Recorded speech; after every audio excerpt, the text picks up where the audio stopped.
Halo, nama saya adalah Ilham Nobita Akbar. Kali ini saya akan menjelaskan tentang sekolah gagal memahami siswa.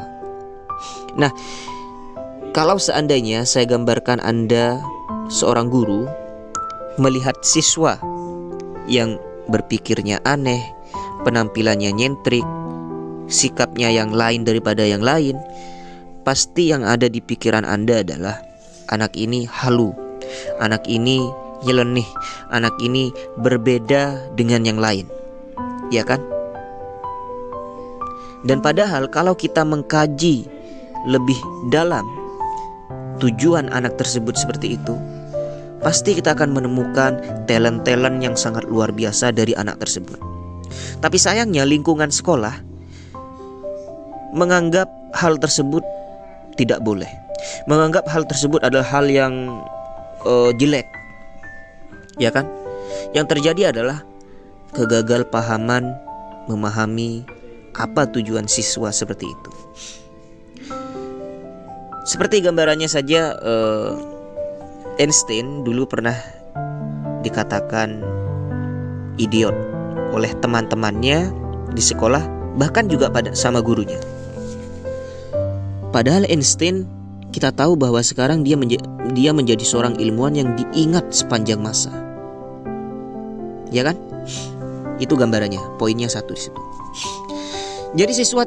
Jadi sekolah tidak bisa memahami apa maksud dan tujuan anak itu bersikap seperti itu.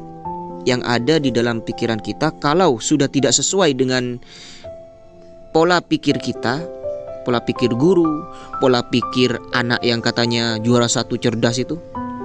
Jadi kalau sudah tidak masuk ke dalam pola pikir yang ada di lingkungan sekolah, yang ada di lingkungan yang umum biasa dilakukan, maka kita akan menganggap anak ini halu, anak ini aneh, punya gangguan jiwa. Betul apa tidak? Betul sekali, karena itu yang saya alami. Dulu saya akan bercerita dulu. Dulu ketika saya sekolah, guru itu pernah nanya, ya, anak-anak sekalian, kalian tahu, kalian kan punya cita-cita. Coba sekarang cita-citanya tulis di kertas, baca satu persatu. Semuanya ditulis cita-citanya di kertas, lalu dibaca satu-satu. Roni ingin jadi pilot, tepuk tangan semuanya.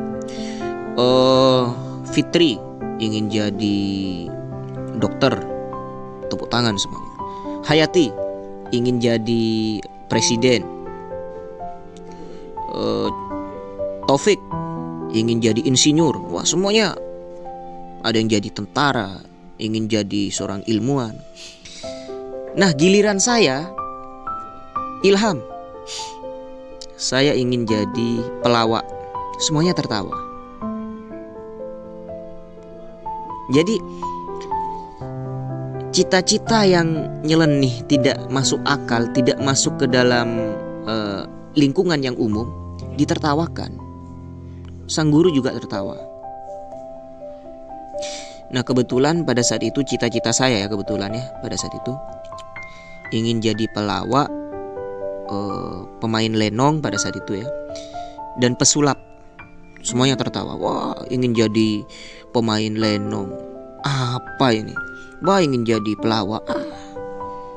Dan ternyata di masa depan, ketika saya lulus SMA, saya mendapatkan penghargaan juara teater.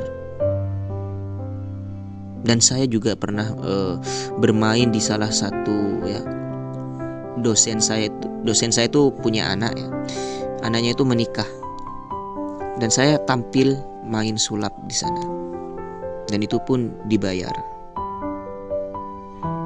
Nah, ternyata apa yang dikatakan oleh lingkungan sekolah, yang ditertawakan oleh lingkungan sekolah, di masa depan menjadi sukses. Apa yang dihinakan di masa depan menjadi sukses. Iya kan? Dulu saya pernah ngajar di salah satu sekolah SMA. Status saya guru baru pada saat itu. Itu katanya ada salah satu siswa yang sering mengganggu guru atau temannya ketika pembelajaran berlangsung. Seperti itu. Saya dapat laporan dari guru lain, informasinya, "Pak Ilham, awas ya." "Kenapa, Bu?" "Itu murid yang namanya A." "Ya, kenapa?" "Orangnya sering mengganggu dalam pembelajaran, nyeleneh, kasarin aja." "Oh gitu ya, Bu?" "Iya, dia itu begini, dia itu begitu, halu, gangguan jiwa dan lain sebagainya." Pokoknya hal-hal laporan yang jelek-jelek dikatakan kepada saya. Nah, kalau saya mempunyai pola pikir yang pendek, pasti saya mengikuti perkataan sang guru. Dan saya menanamkan sebuah kebencian kepada anak tersebut. Tapi saya tidak. Basic saya psikologi. Saya mengkaji lebih dalam. Oh, kenapa tujuannya seperti ini? Saya mengasesmen. Saya melihat dari sudut pandang yang lain. Saya buang semua kata-kata atau laporan yang diberikan kepada saya, dan saya menjadi orang yang netral. Saya menilai anak tersebut. Dan memang iya, saat saya ngajar, ya pada saat itu saya ngajar biologi, ya. Misalkan saya ngajar ya, anak-anak, misalkan ini simbiosis dan sebagainya. Tiba-tiba anak tersebut melontarkan kata-kata lucu dan temennya semuanya tertawa. Dan saya pun juga tertawa. Oh, jadi seperti ini yang dimaksud oleh laporan guru-guru itu ya. Lalu saya ngajar lagi. Jadi anak-anak, tanaman ini adalah gini. Lalu dia melontarkan kata-kata lucu lagi selama pembelajaran berlangsung. Lalu saya berpikir, apa yang akan solusinya yang akan saya lakukan untuk anak ini menurunkan intensitas humornya. Itu yang harus dilakukan. Apa yang harus dilakukan oleh saya untuk menurunkan intensitas humornya ketika pembelajaran berlangsung. Nah, pada saat itu saya rembuk. Gimana kalau sekolah ini diadakan ekstra teater? Saya rembuklah sama beberapa guru di sana, dirapatkan. Gimana kalau sekolah ini diadakan ekstra teater? Nah, pada saat itu disetujui. Akhirnya diadakan ekstra teater.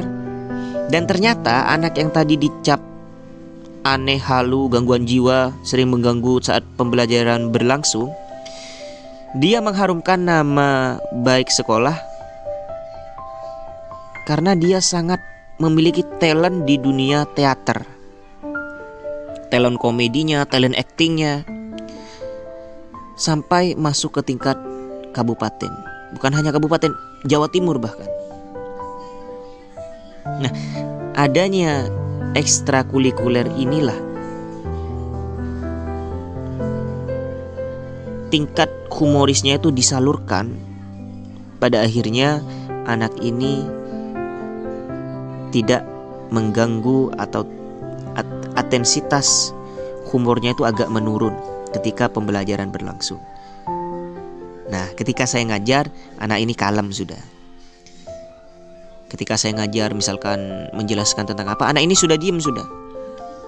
Karena sebenarnya anak ini hanya ingin diakui, hanya ingin menunjukkan bakatnya, bukan mengganggu sebenarnya. Tapi kita nggak paham.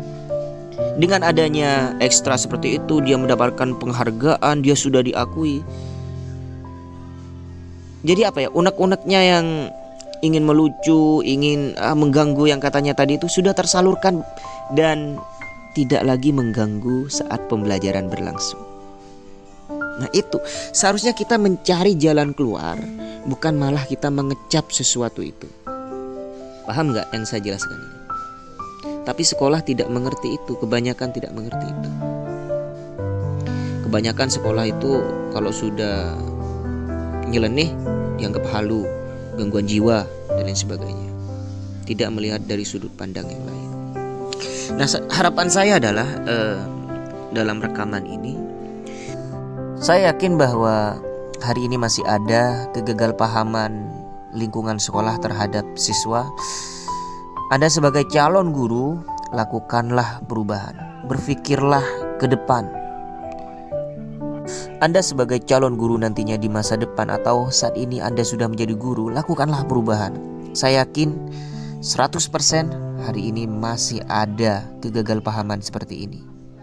Yang dulu-dulu pernah dilakukan di masa lalu saya, pasti saat ini masih ada. Saya yakin itu.